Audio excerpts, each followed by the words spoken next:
The beginning of a new year often has a feeling of ambition, wanting to take the lead.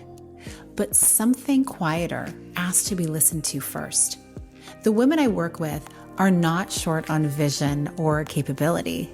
What they're navigating now is how to grow without overextending, how to expand without sacrificing their well-being.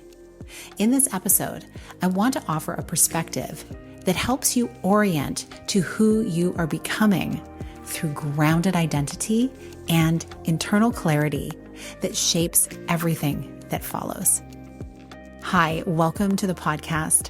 I'm Sheila Botello, and I believe true success is built from the inside out. I work with women who have built real businesses, women who know how to create momentum, women who have proven that they make things happen. They're capable, they're intelligent, intuitive, and deeply committed to the work they do. And yet, when we arrive at moments like this, something tender starts to surface. There's pride for what's been built, of course, and gratitude for the growth. But there's also an awareness that the way that things have been done no longer feels fully aligned with who they're becoming. And that awareness is very, very subtle. It doesn't arrive like with fireworks. It shows up as a quiet internal friction, a feeling that certain patterns feel heavier than they used to, and a sense that the tolerance for overextending has dropped.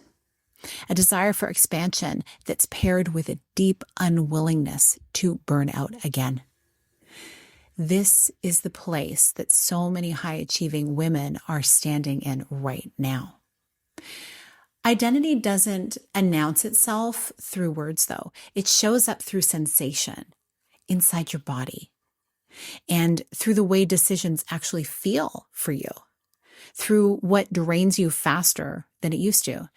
And also, this can feel surprisingly nourishing because identity is the internal architecture of your leadership, and it lives inside of your nervous system. It shapes the thresholds and influences what you engage with and who you quietly step away from, and determines how you respond to pressure, how you handle visibility, and how you allow yourself to be supported. I see this clearly in the women that I work with. For instance, one client that I've supported recently had been building her success by being endlessly available. Her clients loved her. Her results were strong. Her calendar was full, and yet her body was constantly signaling for something different. She felt responsible for everyone's experience, everyone's emotions, everyone's outcomes. She loved her business that much. And as we worked together, what became clear wasn't a need for a new strategy. It was an identity evolution, a shift from being the woman who holds everything together to being the woman who trusts others to rise with her.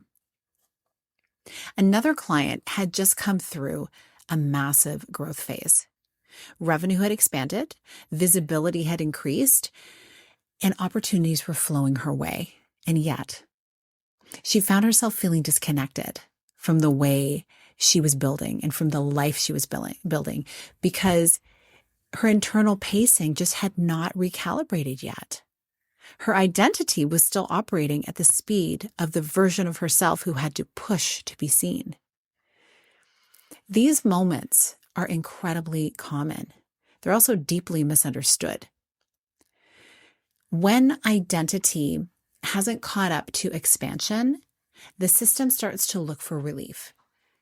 And sometimes that shows up as exhaustion. Sometimes it shows up as irritability. And sometimes it may be you're questioning relationships or offers or direction. And this year feels like an invitation into a congruence, a year where the way you lead, decide, and show up reflects who you actually are right now. A year where presence becomes a form of power and where clarity replaces complexity. I believe this is where nervous system aware leadership becomes very essential. because you can't override your way into a new identity. You inhabit it by listening, responding, and choosing from a grounded internal place.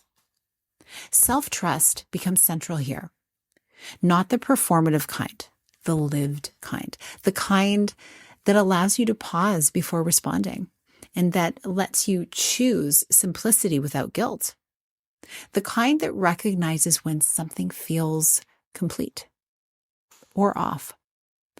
And being the emotional thermostat in your world is actually a strength. Many women have built their success on this capacity. They read rooms, they anticipate needs, they regulate energy around them. And then there comes a point where discernment asks to be layered into this process. Because not everything requires your regulation, and not every moment requires your leadership.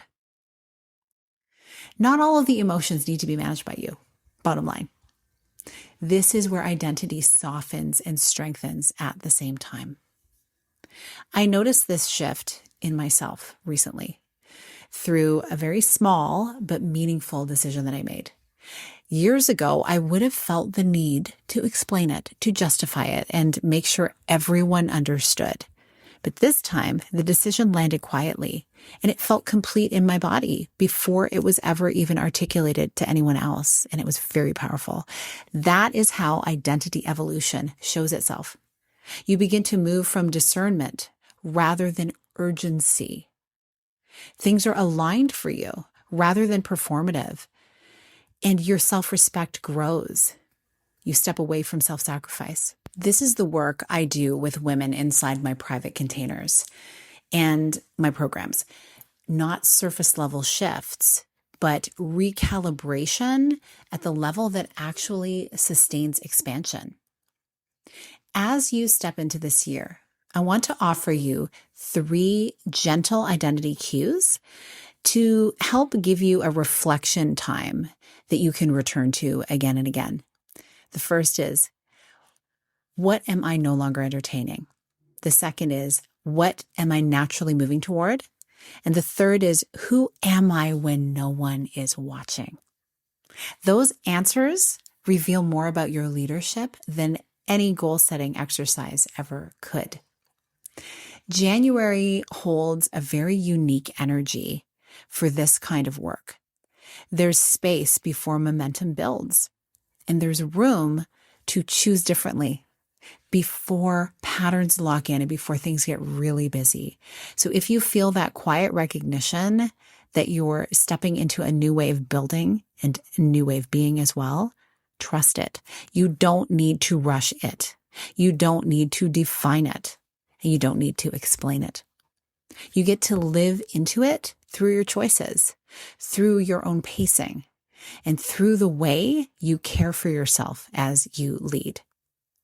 Your identity isn't a single decision. It's a compilation of things. It's something you return to again and again.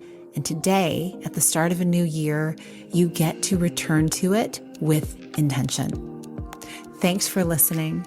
Happy New Year, and I will see you on the next episode.